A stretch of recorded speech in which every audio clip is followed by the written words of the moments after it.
Alors, dans l'évangile de l'aveugle-né, l'aveugle, ben, c'est toi. Eh oui, comme moi.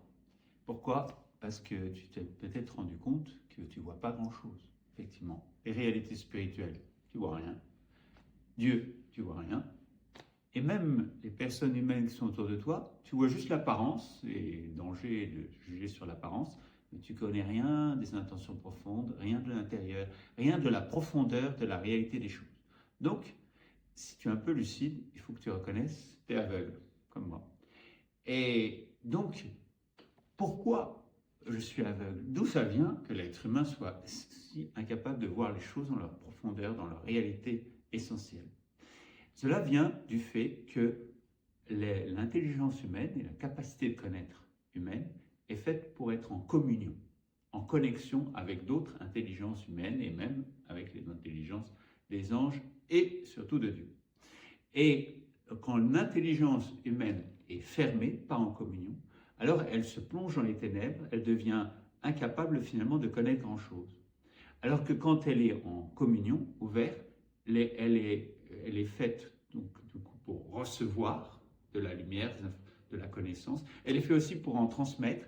Et tout ce système de connexion entre les intelligences, qui passe surtout par la parole pour l'humain, mais dans le cas des réalités spirituelles, qui peut passer par une élimination intérieure, toutes ces connexions fait que là, pour le coup, on commence à connaître les réalités et à ouvrir notre intelligence. Elle se débloque.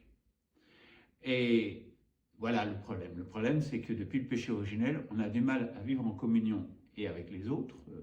Déjà, il y a le manque de confiance, mais aussi on a tendance à se replier sur sa petite raison, son petit cerveau qui croit tout savoir, alors qu'en fait, tout seul, il ne sait rien. Et surtout, on a perdu la connexion essentielle, la connexion avec Dieu, donc la communion avec Dieu, donc la capacité de laisser notre intelligence être illuminée par Dieu. Et alors, à ce moment-là, c'est la catastrophe. C'est un peu comme si ton téléphone, que tu es en train de peut-être utiliser, ton téléphone était en mode blanc, enfin sans réseau. À ce moment-là, ton téléphone, il ne sait plus grand-chose. Il ne sait même plus les programmes de la semaine de la paroisse. Il ne sait plus rien. Voilà. Et donc notre intelligence, à partir du moment où elle n'est plus en communion avec Dieu, il lui manque beaucoup de choses pour connaître. Donc elle est aveugle dans le sens qu'elle est plongée dans une relative ténèbre. Pas complète, pas complet, mais assez large. Donc c'est ça que tu dois comprendre à partir de l'évangile d'aujourd'hui. Et du coup comprendre que le principal problème pour vivre en communion au niveau de l'intelligence, c'est le doute. Alors, c'est bien de douter de nos petites idées. Ben oui, justement, je viens de le dire. C'est bien de douter de beaucoup de la propagande. Mais si tu doutes de tout le monde, ton intelligence ne va pas se développer. Et surtout, si tu doutes de Dieu, si tu doutes de l'enseignement du Christ, alors là, tu vas rester dans tes ténèbres. Tu vas rester fermé sur toi-même et tu vas avoir toutes les maladies d'une intelligence fermée, c'est-à-dire idéologie, obscurité, bêtise, pensée fermée. Donc la confiance, la foi en ce que le Christ nous dit, nous enseigne, est fondamentale pour sortir de nos ténèbres. Et déjà, cette foi, cette confiance, elle est liée à l'amour. Le jour du mariage, si tu commences à penser à l'intérieur de toi, mais je ne crois pas en elle, je ne crois pas en lui, vraiment j'ai des doutes, c'est mal barré. Il n'y a pas de vrai amour qui est fondé sur le doute. Donc pareil, dans notre relation avec Dieu, s'il y a le doute, on est mal barré. On ne peut pas aimer et on ne peut pas ouvrir notre capacité de connaissance. Or, les deux sont liés. La connaissance allume le feu de l'amour. L'amour connaît les choses de l'intérieur et fait grandir la connaissance. Ça va ensemble. On ne peut presque pas les séparer.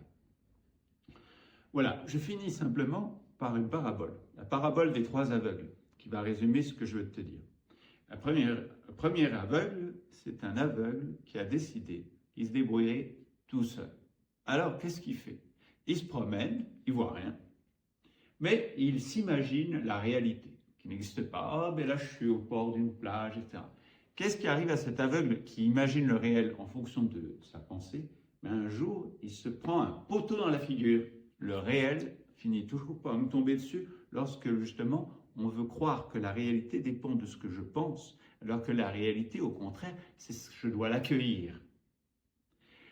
Le deuxième aveugle, bon, il se fait aider. Il se fait aider par sa femme, mais il n'est pas content d'être dépendant.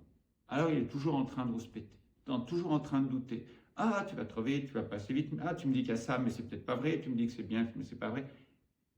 Pauvre aveugle, il n'est pas heureux. Et là, c'est nous, quand nous sommes dans le doute par rapport à l'enseignement du Christ, doute par rapport à toute autre personne en qui on devrait avoir confiance, et on n'est pas heureux d'être finalement, ce qui est pourtant si beau, d'être dépendant des autres et de Dieu pour connaître le réel.